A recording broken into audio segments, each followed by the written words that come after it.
4 mana, multi-shot, deal 3 damage to 2 random enemy minions. This is a pretty good form of board clear for hunters. Usually by turn 4 your opponent's not going to have very many minions summoned that'll have more than 3 health, so yeah. That being said, it can also be kind of useless because you can only use it if your opponent has 2 minions or more. You can't just use it on 1 minion. So, for that reason, it can be pretty high value, but it's not often run in hunter decks. Yeah, they've got other ways to clear the board out, so even though this has potentially high value, it's not necessary. Houndmaster. Costs 4 mana, it is a 4/3. Its battle cry is to give a friendly beast +2/+2 and taunt.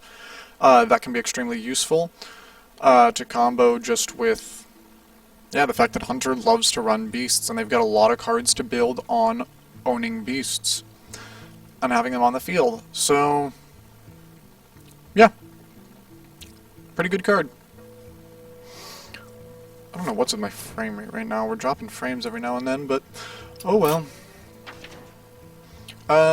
Next up, Explosive Shot, costs 5 mana. Deal 5 damage to a minion and 2 damage to adjacent ones. You can use this if your opponent doesn't have 3 minions on the field. So this is often a preferred alternative to multi-shot, especially because Explosive Shot's targetable. So it's pretty good. Yeah, it's just a pretty good hunter card for board clear. The other 5-drop hunters have is Tundra Rhino. 5-drop 2/5. Your beasts have charge. It can be good. That being said, the attack on this card is pretty weak, and most hunter cards, most beasts will already have charge or will be already summoned before Tundra Rhino. So, while its text is alright, it's still not used often, just because it's not practical. So, yeah. Next up, 6 mana, 6/5, Savannah Highmane. This is one of Hunter's best beasts. Reason being, its death rattle is to summon 2 2/2 hyenas. So you play a 6 mana 6/5. When your opponent finally deals with it, you basically get a 4/4 equivalent placed on the field. That's pretty good. That's absolutely nothing to sneeze at or anything like that. So, really good card. Next up, 7 mana Gladiator's Longbow. This is Hunter's other weapon. 5 attack, 2 durability. Your hero is immune while attacking. This means when you attack things... Well, we just dropped frames there, so we're gonna do that again. 7 mana, Gladiator's Longbow, 5 attack, 2 durability. Your hero is immune while attacking. What the immune means is your hero won't take damage while attacking. You can attack whatever you want, and it won't hurt you back, which is very unique among weapons and can be useful.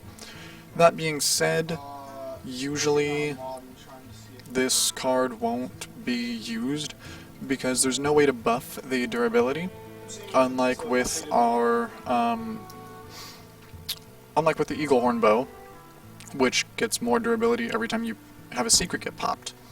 So it can be good, but it's not used very often, so yeah. Last hunter card, 9 mana, King Crush. This is legendary. This is Hunter's unique legendary card. It is an 8/8 beast with charge. This also isn't usually run. Usually hunters will be able to win games before they get to 9 mana. Hunters are very much a deck that like to just deal damage really quickly and just go full aggro and kind of wreck people really quickly in the game. So King Crush isn't used extremely often, just because you can't use them until it's really late in the game. That being said, also, not the best. I mean, his stats suffer for having charge. Costing 9 mana and being an 8/8, you could have like the Druid card we went over yesterday, Ironbark. What is that called? It's like... come out of crafting mode here. Ironbark Protector. 8 mana, 8/8 with Taunt. That'd basically deal with King Crush, and it's not even a legendary card. So, yeah, King Crush, not the best legendary in the game, and not used in Hunter decks that often. The other reason that Hunters are able to usually win games so fast is their hero power. Cost 2 mana, deal 2 damage to the enemy hero. So they're really good at just putting damage on someone's face. So, yeah, they're pretty good at killing things quickly, so Crush isn't the most useful of minions.